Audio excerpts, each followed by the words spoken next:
Live.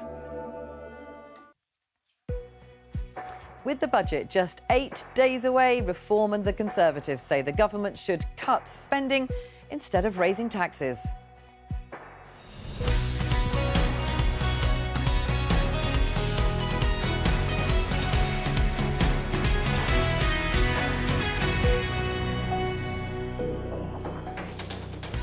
Hello, I'm Vicky Young and welcome to Politics Live. Joining me, Labour MP Darren Paffey, Shadow Work and Pensions Secretary Helen Whately and Helen Morgan for the Liberal Democrats. On the programme. This budget, like the last one, will be an attack on aspiration, an attack on alarm clock Britain. Rachel Reeves is going to put up people's taxes to spend more money on benefits. Will the Chancellor listen to any of that advice in next week's budget? Also, campaigners say that primary school tests are devastating for children with special needs. We'll speak to a parent who says the tests should be scrapped. And if you've got a view about that story or any other, remember it's your BBC News, so we want to hear your voice. Do get in touch using the details on screen now.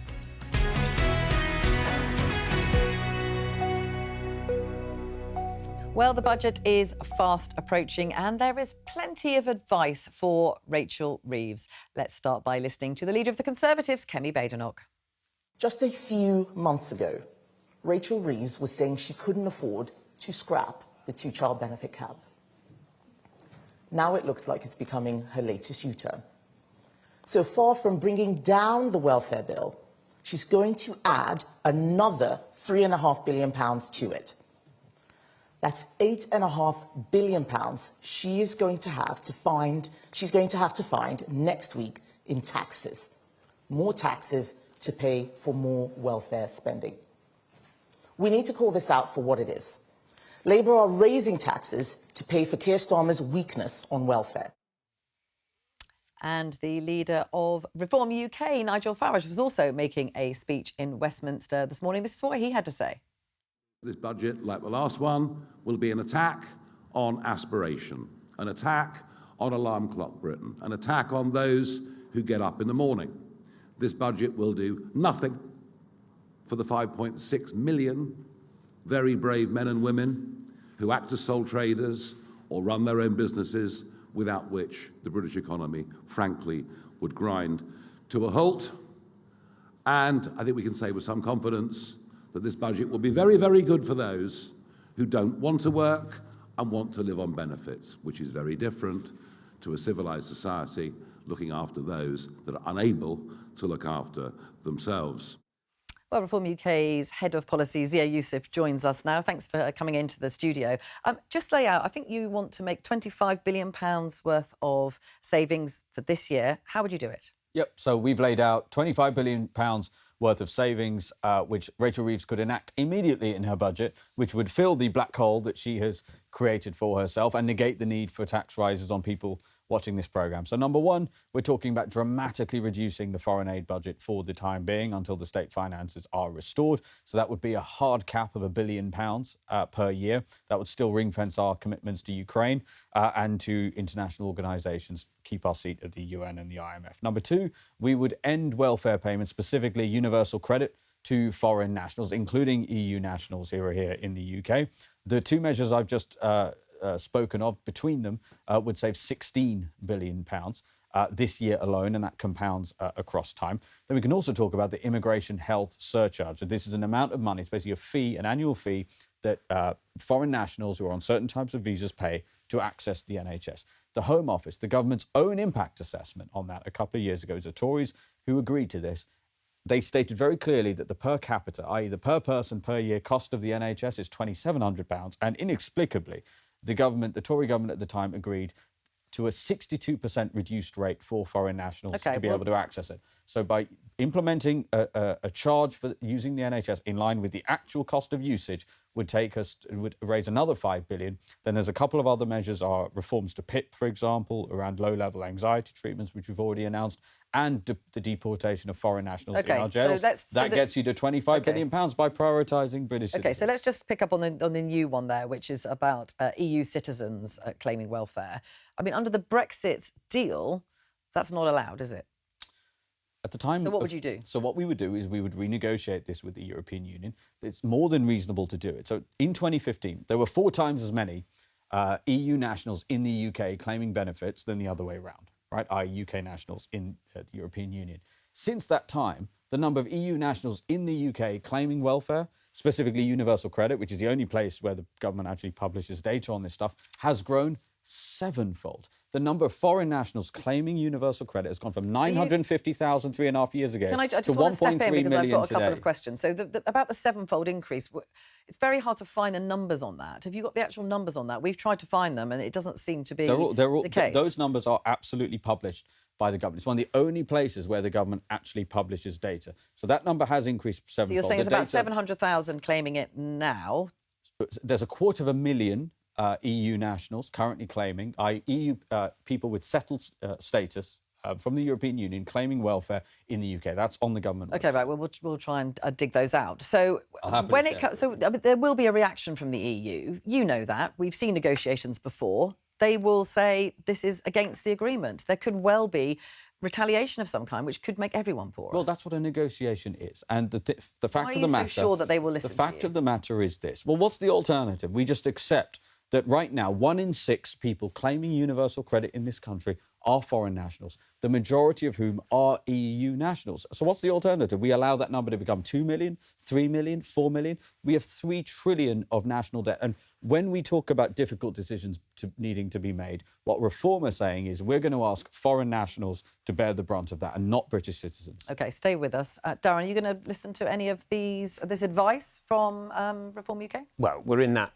period, Vicky, that we always get into before a budget, where in just over a week, Rachel will stand to her feet and deliver that budget. So those who are confidently predicting all kinds of things will just need to wait like the rest of us. But she's made it pretty clear taxes are going to go up in some form. And you can hear from Reform UK and from the Conservatives, actually, that shouldn't be happening. There should be cuts to welfare. Well, the reality is that since we became the government nearly 18 months ago, the number of foreign nationals who are claiming universal credit is already going down. What we've heard this morning from Nigel Farage is that he doesn't mind incurring trade tariffs to get what he wants. That means he doesn't mind bills going up for ordinary working people. That means he doesn't mind people going to the shop, paying more for their mortgages. So that's the reality of what we're hearing this morning. Like I say, just over a week, we'll know what's actually going to be happening. What do you make of these proposals from Reform? From Reform, I think we're already seeing that, as usual with Reform, they're unravelling under a little bit of pressure. I mean, a significant chunk of the savings, I suggest, depend on a renegotiation with the EU. They have no idea what the outcome of that renegotiation is going to be. On the savings that they reckon they can make from welfare and stopping paying sickness benefits to people who have lower level mental health conditions. I mean, firstly, they're picked up on work that I have done, so I appreciate that you have picked up on that.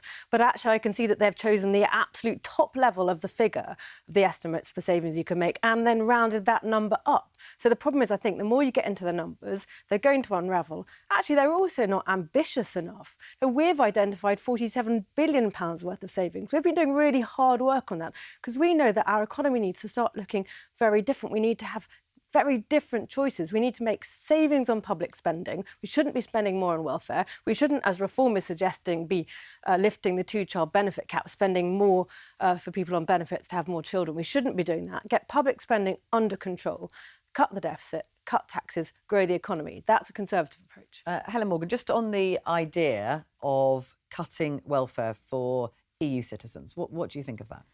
Well, I think Reform come up with bizarre ideas and promised the earth in terms of cutting all sorts of costs for all sorts of people. We saw it in the local elections in May, where they said that they would cut the costs of thousands of different councils. they've hit the hard wall of reality in all of those instances and are looking at putting up council tax next year. And I think this proposal is going to hit the hard wall of reality when it comes to negotiating with the EU. I also think it's really negative. You know, the country should be looking to grow the economy so that tax receipts go up without having to come back and pick people's pockets. And so we should be looking at negotiating with the EU, but on a customs union deal, which would grow the economy, bring in £25 billion of extra tax revenue over the next 10 to 15 years. And then we wouldn't be going back to extra taxes, cutting services for people, which is what we're talking about here.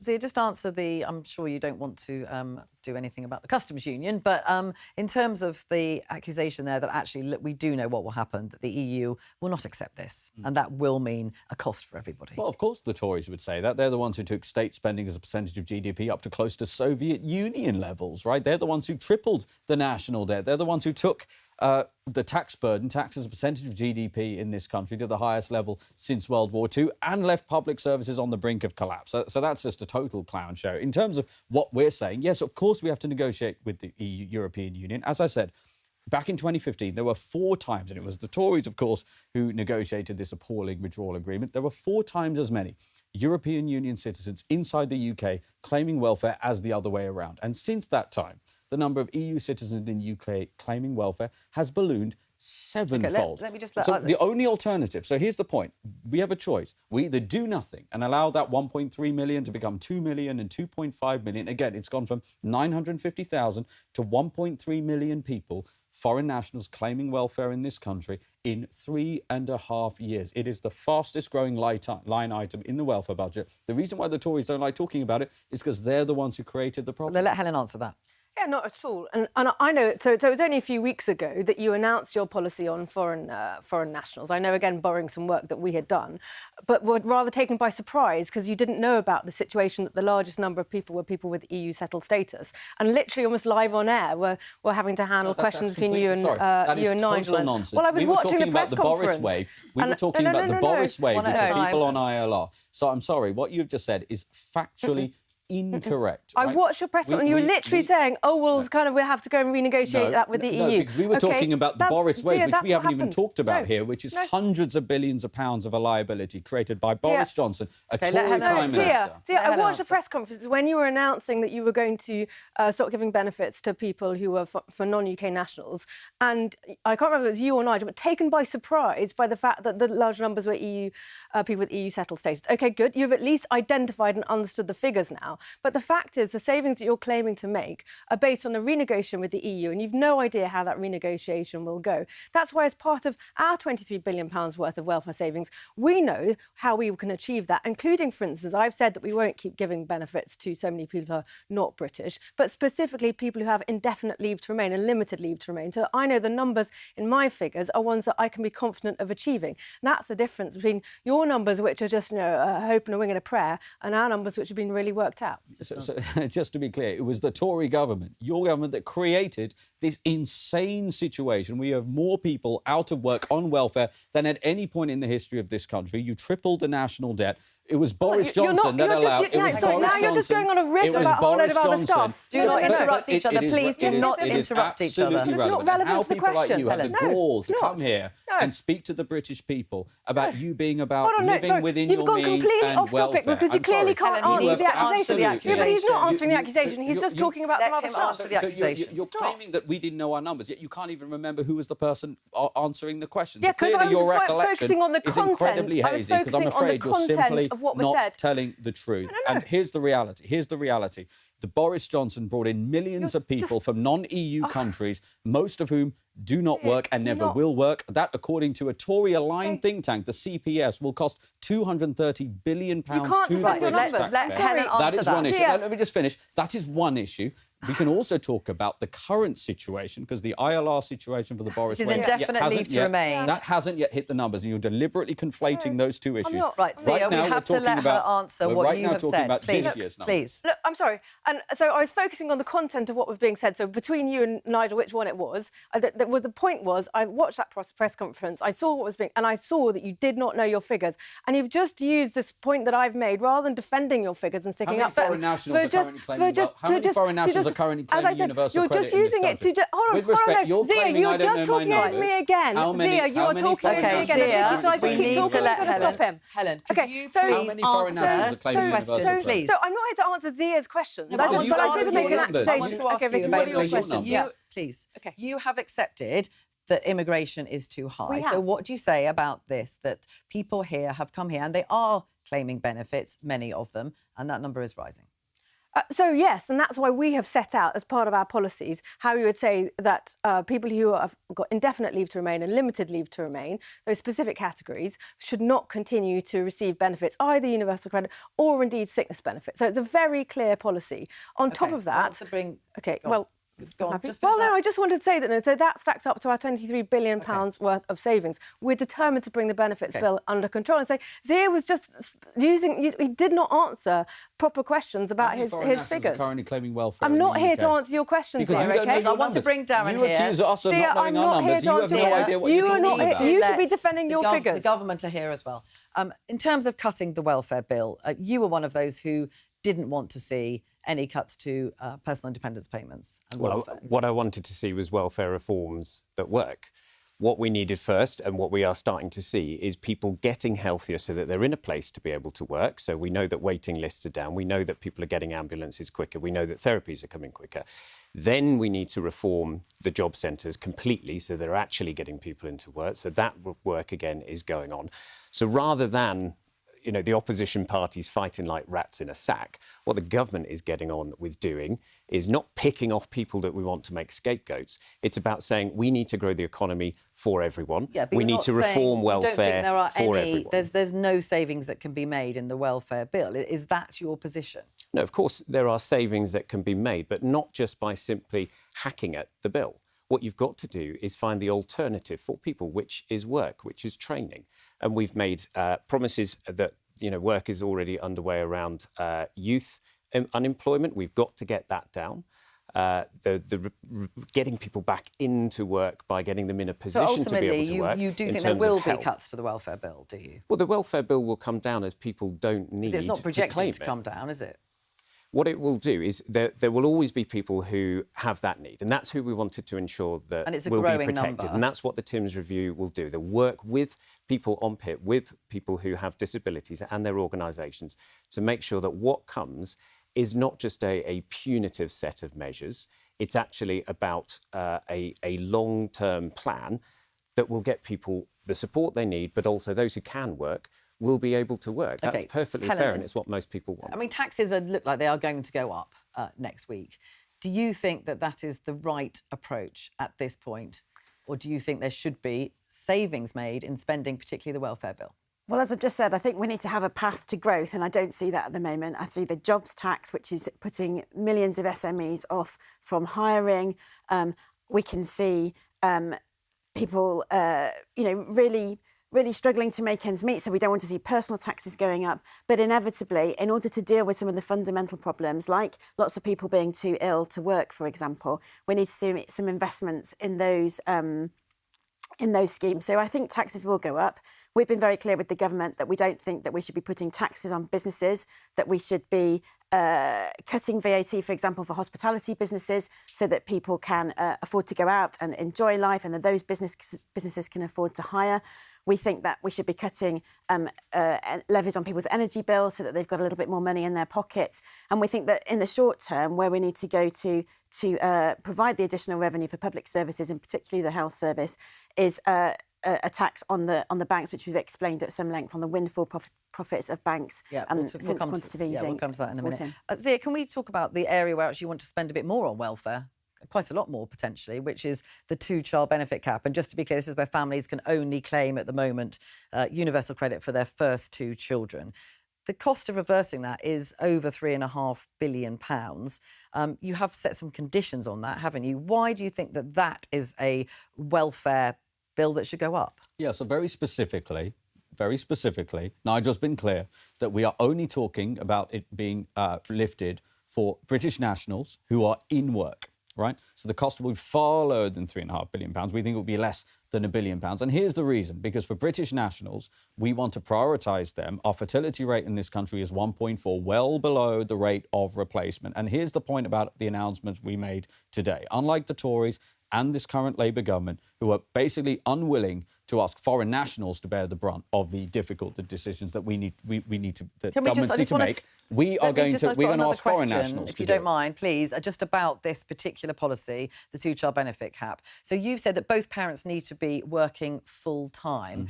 We had Anne Widdecombe, your colleague, on the programme last week, and she actually thinks that that shouldn't be the case. You know, what is wrong with a family where one of those parents, and it's a very common situation, isn't it, is working part-time, partly to look after those children? Why not let them claim more of that benefit? Yeah, look, that's something we can look at. But, you know, in the end, so if we were the delta between Proposal 1 and Proposal 2 that Anne just announced is a few £100 million on a £1.2 trillion annual budget. So here's the fundamental point. We're talking about British nationals, and we're talking about people who are setting their alarm clocks in the evening and going to work, like a lot of people watching this programme. And again, the difference between us and what the Tories did, as opposed to what they claim now, and what Labour are doing now, is we are saying, to the degree difficult decisions need to be made, it should be foreign nationals who are made to bear the brunt. But you would look first. at that again, would you, in the way that Anne Widdecombe wants? You're not against revising that policy to look at parents what Nigel said where one is what part-time? Nigel said very clearly, these are Nigel's exact words, because I was with him when he said it. Number one, they must be British citizens, and number two, they must be in work. Now, the nuance about whether both people are in full-time or part-time work is absolutely something we'll look at. But Well, they it's must quite be British. important to They some must be people. British. Well, it is important, but it's a few £100 million on a £1.2 trillion annual budget. OK. Helen, Kemi Badenoch's against this idea. Why? I think just look at the situation that we're in as a country, and we need to start living within our means, and we need to get public spending coming down, and that includes specifically welfare spending. We do need to make difficult choices. So our instincts have to be, let's get that spending down. And then the other thing is you've got parents who are making very difficult decisions whether they can afford to have more children or not, or even have a family in the first place, parents who are not receiving any benefits. People feel they're struggling under the weight of taxation at the moment. So it's just not fair to put up taxes on people in order to fund other people to have more children. That's just not the way that we should be going. Darren, it does look like that is the way that Rachel Reeves is going. A lot of your colleagues do want this policy brought in. Where do you stand on it? Well, we'll find out in 8-9 days' time. What's your view? I mean, you can frame it as the Tories do, as another tax on people having children. Actually, an alternative way of looking at it, and what a lot of us believe it would be, is that it's an investment to reduce child poverty. Child poverty reached record levels under the Conservative government, and yet they have no shame in defending their record. What we want to do is ensure that as part of a wider strategy that is ongoing, the child poverty strategy, that involves not just the DFE, but importantly, the DWP, work and pension. So it is in the round about getting people out of poverty. The best way of doing that is through work. What we can't do is just scapegoat children and say, well, sorry, that's Helen, just just quickly the answer that. situation that it is. It would lift very many children out of poverty. The best way, well, actually, I mean, it's something we can agree on. The best way out of poverty is through work. And the problem is that what the government has been doing, for instance, putting up taxes, putting up the jobs tax at the last budget, is making it harder for people to get work. Under these guys, unemployment has gone up every single month since they've been in government. So what matters is have public spending under control, be able to bring taxes down, boost growth, boost jobs, have people in work. That is the right way out of poverty. OK, this debate will continue with the budget next week, and I'm sure before that too. Zia Youssef, thank you very much for joining us today. Now, don't forget, we are on at the earlier time of 11:15 tomorrow, because it's Wednesday, and that's for all the build-up and live coverage of Prime Minister's questions. Do join me then. I'm sure many of these topics will come up when Keir Starmer, the Prime Minister, faces the leader of the opposition, Kemi Badenoch. Now, have a look at this headline in The Telegraph. This is about a group of parents who are calling for changes to primary school SATs. Now, these are the tests that children in their final year of primary school have to sit, and they are arguing that they're devastating for children with special needs. Among the campaigners there is the actor Anna Maxwell Martin, who has joined that campaign. And I'm delighted to say that we are joined by Kirsty Hadley, who is the founder of Generation Alphabet and is campaigning for this. Just tell us a little bit about the experience that you have had with your son in terms of sitting these tests. So SATs for us were a major trigger for, there's sort of a loop that many families will relate to, and it starts with anxiety and then it slips into absence and then it becomes avoidance.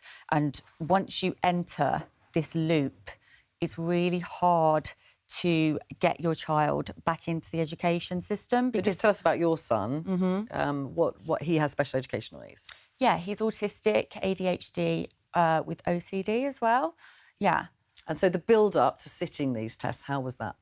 Well, the build-up destroys the love of learning because you're in a situation where teachers are having to teach children just to pass the test. So you've got a whole year's worth of, it's almost like a wasted time. And it's not even just wasted, it's worse than that because they're so anxious because of it as well. And my son loved school up until SATs. And then at that point, he started to say that he hated school. And when we discussed why that was, it became clear that he said he loved his teachers, he loved his friends, he loved being at school, he hated the learning. And in terms of what you think should happen now, you think they should be scrapped completely? Because there will be teachers and parents who say it is a way of tracking progress. Well, SATs aren't created to track children. It's not a measure of a child's intelligence. It's a measure of the school. And we're not against assessments or exams, but SATs particularly are a really detrimental test. They're unnecessary. The timing of them is dreadful as well, because just at that point where our children are finishing their primary school career and getting ready to embark on this new, a brutal transition that is a transition to their secondary career as well. It's sort of a recipe for disaster, really. OK. Darren, where are you on all of this in terms of the pressure, really, that this puts on, some would say all children, but particularly children with special educational needs? Yeah, I mean, we know that the SEND system is completely broken. It is highly combative. Every parent who's ever tried to get support for their children or an EHCP, whatever it is, will talk about the fight. Health and care plan. We'll come to that in a second. Actually. Yeah, and they will tell you what a fight it is. I've got some experience of this as a SEND parent myself, so I do get why we need to urgently reform so much about the education system. And what about the SATs in particular, those tests at the end of primary school? I mean, SATs are part of a system where actually our children in this country are some of the most over-examined in the world. That's been recognised by experts. That's why in the recent curriculum and assessment review, the government has announced that we will be reducing the exam load by about 10%. What I'm keen for us to do when we get into the detail of that is to look at that across the lifetime of a child in school. But what's really important as well is that we can pick at individual parts of the system, be it SAT, be it mental health workers, all sorts of parts that children come across when they go through school. You don't think they should be scrapped? Well, not necessarily, but what we need to do is, and as part of the Education Select Committee's work, we've recommended to the government that they're really clear about what it means to have an inclusive mainstream education. That's the direction we've got to go in so that more children can have their needs met and be supported in mainstream. If that means being far more tailored and bespoke about who sits what assessments, then that should be part of that consideration. OK. Helen, what do you think about specifically the SATs test and the effect it can have on children with special educational needs? Well, I don't think you want to hear of children spending the whole of their year 6 of primary school being stressed about a test that happens. I mean, there is a big build-up to it, isn't there? It does seem to be the main focus of that I remember year. with my children, and it didn't feel like such a big thing. Actually, wasn't particularly stressful. It was just something that, yes, the school would do it, but it was just one of the things that happened. So some of it is, how can schools be supported supported so that it's not such a be-all and end-all of Year 6, but it is just something which is a useful marker of progress and what the school is achieving. And also, and I think generally with testing, they need to be helpful tests for identifying when a child is falling behind. I mean, that's the thing where I've seen them be particularly valuable, including for children with special educational needs, for instance, and earlier on the phonics tests, which are a great way of identifying, hold on, that child's falling behind on a reading, they need some one-on-one help, okay, and then gets them up to speed. That sort of thing with testing can be really helpful. So broadly, I'm supportive of testing, but clearly it shouldn't be something that totally is a be-all and end-all of a year. Okay, so what do you say to that, the idea that it can identify some issues for some children if they're falling behind? Well, I think most parents and campaign groups will tell you that it's the problem, it's the trigger for so many children falling out of love with school. And with the big attendance drive, it's also a massive trigger for children not being able to attend. And we think that if the government are really serious about SEND and inclusion in mainstream, which I feel really passionate about myself, I do think that's, the way forward. We've got to stop pretending that this system is working, because it isn't. And we need to have primary assessment that puts our children's love of learning and their well-being, their mental well-being at the very centre of it. OK, Helen? Yeah, I mean, I think we'd all agree that we don't want to see children put off going to school because they are so stressed about doing their tests. But on the flip side of that, standardised testing is one of the best ways to identify how children are doing. It's anonymised, so there's no bias towards their background. So that there are some good things about SATs, but we do need, I think, to look at how schools are being able to manage those in an inclusive way, how schools are being assessed on their own performance so that they're not just turning themselves into an exam factory, and that those children are enjoying that final year of primary school. So I think there's lots of change that's needed in the system, but I think removing that testing altogether and failing to identify what those children's needs are as they make that step into secondary school would be a mistake. OK, let's have a look at this headline, this BBC headline. Ed Sheeran, praises curriculum changes which mean more kids will study music. Helen, do you think this is a good move in terms of curriculum changes? Because the accusation has been that actually it's all become, under the Conservatives, very narrow and actually not much focus on things outside those traditional subjects, if you like, and actually the arts, music have all been made second string.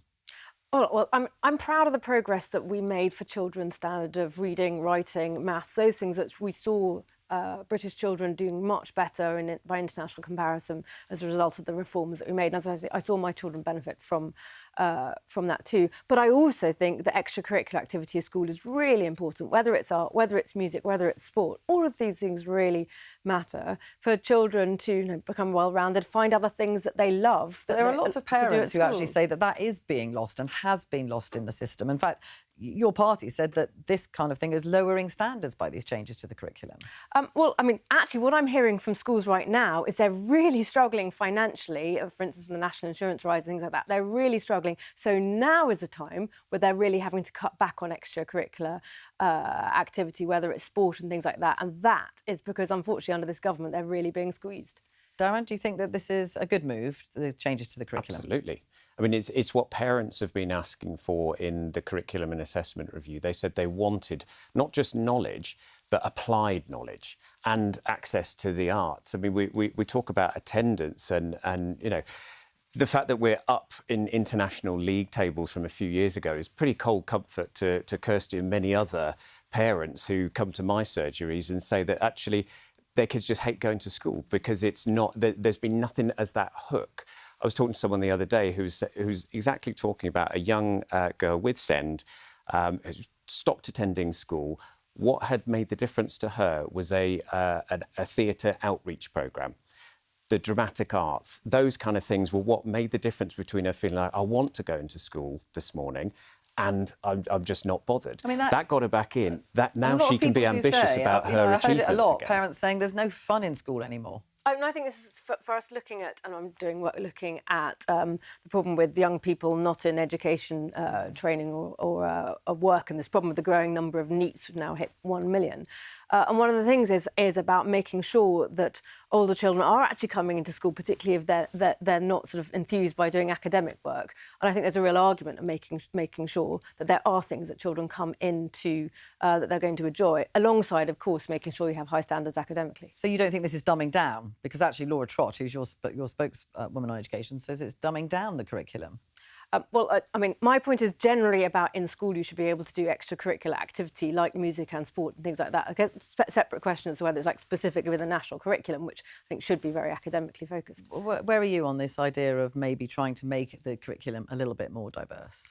I mean, I'm definitely all for it. And I know that where we were talking just now about needing a system that measures our children's progress, but we've taken the SATs into Parliament as part of More Than a Scores campaign, which is the overarching campaign because this isn't a change that's needed just for SEND kids. This is a change that will benefit all children. And when we took the SATs into Parliament, the MPs couldn't pass the SATs.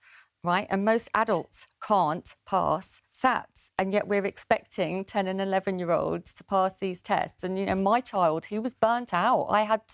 It took us 3 years to repair the damage that started with SATs. And what about the argument that it does need to, that Helen makes there, is that the curriculum has to be academic? I think that there are lots of different forms of intelligence, and I don't think that a system that crushes kids' creativity, destroys their love of learning and costs their mental health can be correct. And I think that passing tests, being able to pass a test, it's just one form of being clever, isn't it? It's one form of intelligence. I don't think that people that can't pass tests or that find tests too challenging can be defined as dumb. Yeah. Helen? I mean, I think the curriculum needs to be broad enough to be able to for every child to find what it's good at and where its passion lies, because every element of the curriculum has value. And I think we've seen some elements of the curriculum devalued. So maths and English are really, really important, and we shouldn't lose sight of that. But, you know, humanities really encourage critical thinking.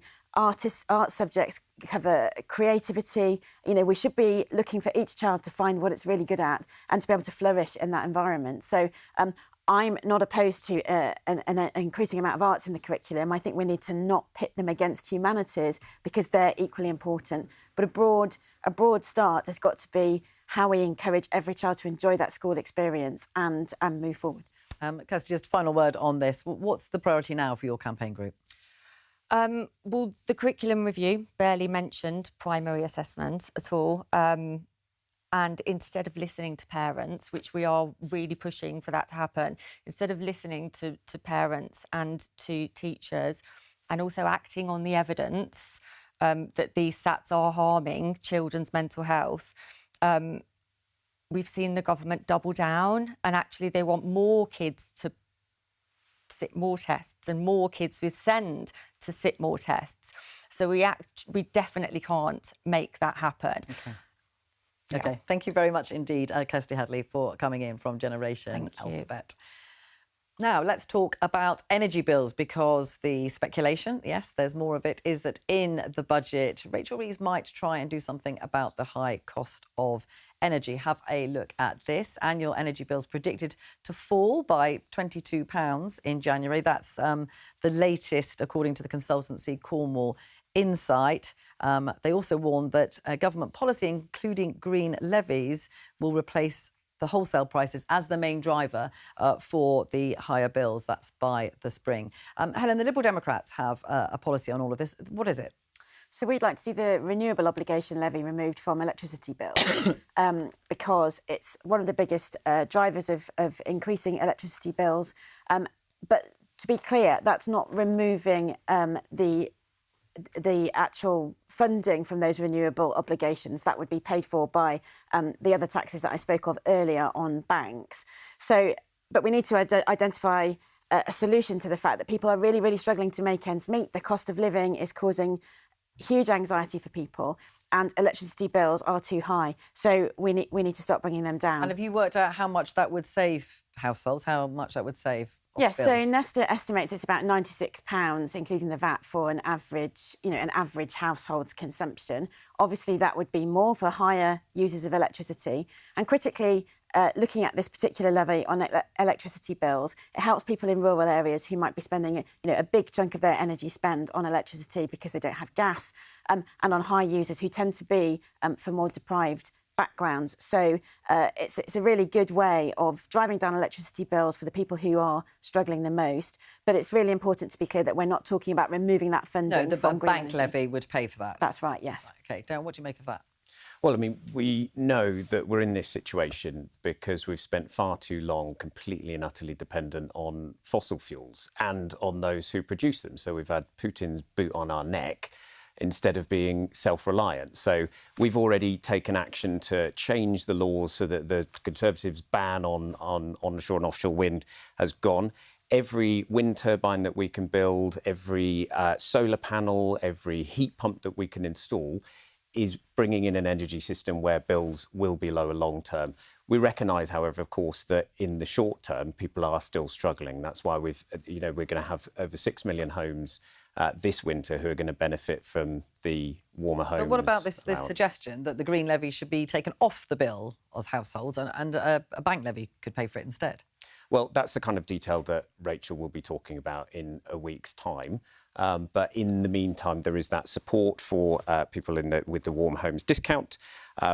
It's still our goal to go further with everything that needs to be done to make us self-reliant and make sure that we can long-term get those bills down, not just in the immediate term, but we are trying to relieve that pressure. What do you make of this? Obviously, bringing down the people's energy bills. Presumably you agree with that. Well, yes, and I'd say about time. I mean, Labour stood in a manifesto where they said they'd bring people's energy bills down. I think it was by £300, and instead we saw them go up. So at the moment, that is a broken promise. But so yes, if they will take steps to bring energy bills down, that will be a good thing. It'll be a good thing for people's pockets. It's also crucial for the economy that it really hits businesses very hard, the very high cost of energy in this country. We've set out plans for how we want to see energy bills coming down, cutting some of the funding that's going to GB Energy, which is the government's energy company, which is not actually going to make any energy, stopping subsidies and cutting some of the subsidies to things like heat pumps and getting rid of the carbon taxes, which is loading costs. So you would get rid of the green levies altogether? I mean, obviously the Liberal Democrats are saying it's going to be paid for by somebody else, a bank levy. What do you make of that? Well, I mean, we in general aren't keen on putting up taxes in order to fund things. In fact, some of the savings that we've said we will make for people's bills, to getting rid of the carbon tax, for instance, we've funded out of the public spending cuts that we've identified. To me, the way we shouldn't be increasing taxes on people, we should be cutting taxes overall, bringing energy bills down, of course, as part of that. But you would increase our reliance on fossil fuels, and it's really important to recognise that one of the reasons Britain has the highest energy prices across Europe is because we're overly dependent on fossil fuels and we have high policy levies on our bills. We need to bring down that reliance on fossil fuels. It's really critical because otherwise, Putin will be in control of the gas price. You're giving a false portrayal of our policy. I mean, clearly, in recent years and in our time in government, we hugely increased the proportion of our energy that comes from renewables. Yes, of course, there is still a proportion that is gas, as you say. And one of the things we've said is, well, it doesn't make sense to do what the government's doing, which is basically putting the brakes on extraction of North Sea oil and gas, where the country does have an important natural resource, which is going to be necessary in the years ahead. But we're also saying, we should be investing in nuclear. And of course, what we're going to see is an increase in uptake of solar and battery technology as well. That is just the way the world is going, and we're part of that. But we shouldn't be loading those costs onto people's bills. But we also shouldn't be pretending that going back to the oil wells is the only way that we can fuel the nation. I don't think anyone is pretending that. That's why we're taking the action that we've needed to and that the Tories put a ban on for so long. And we've seen just last week the small modular nuclear reactors as an energy source. We are taking these steps forward. But the more we can build that, the more we will bring bills down. From one of our viewers, Anne, government levies, etc., are not sustainable through public energy bills as it contributes to more debt, which then it would appear that the public collectively have to pay for. The cost of living, you talk about the cost of living a lot, and yet this is, lots of people would say, making it much harder for them. Well, we know that the cost of living continues to be harsh. you can't turn a big ship around after over a decade of underinvestment and getting us into this mess and racking up debt, which is what the last Conservative government did. It's not going to happen in 12 months. But all of the Why small should these steps levies we've been be put onto people's bills? Well, we've always had to pay for energy, of course. People pay for what they use. What we want to do is to bring that down. It is still our objective to bring down bills by £300 by 2030. But all of these jigsaw pieces will make a difference. OK, that is all for today. But I'll be back tomorrow with more Politics Live at 11:15 here on BBC Two and iPlayer.